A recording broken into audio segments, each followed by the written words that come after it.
Good morning mga Lodi.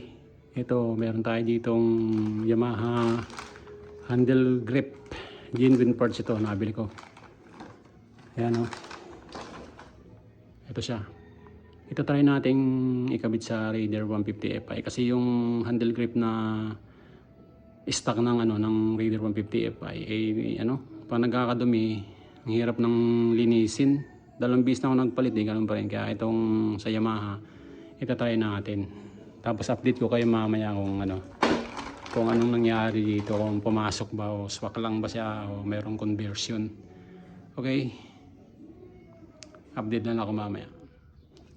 Okay mga idol, nandito tayo sa garahe ko. Dito tinakpang ko si tinakpang ko muna si Raider. Ayan. Ito, hindi na lang gagamit. Yan o. Ito yung papalitan natin. Yan ang kita nyo. Napakadumi yan. Hindi na malilinis yan eh. Kaya tanong kayo mo dyan. Ito. Yan. Yan papalitan natin. Ito na mga Lodi. Yan o. Mukhang papasok naman siya. Yan.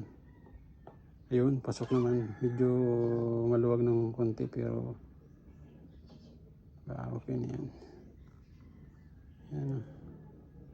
Medyo mahaba ng konti pero pag pinasok na natin, mapipwede na to. Okay na to. Yan, dito na lang ang problema natin. Dito. Kung papasok ba yung niya, yung throttle cable niya. Ito yung sa Raider. Tingnan nyo, grabe dumi niyan. Tatry natin kung magkapareho ba sila ng nito. Yan, parang iba yata eh. Ay natin kasi dito iba ya. Straight lang talaga siya. Tingnan natin. Pasok natin mamaya. So ito mga idol, tamang-tama lang sa yung pang Yamaha NMAX. Ayan. Tamang-tama lang siya. Parang stock lang. Ayan.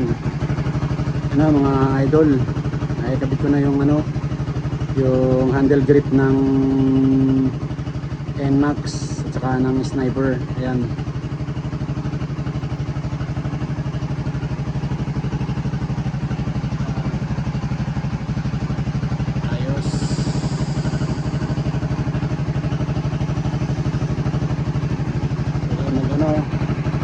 Wala naman siyang naging problema.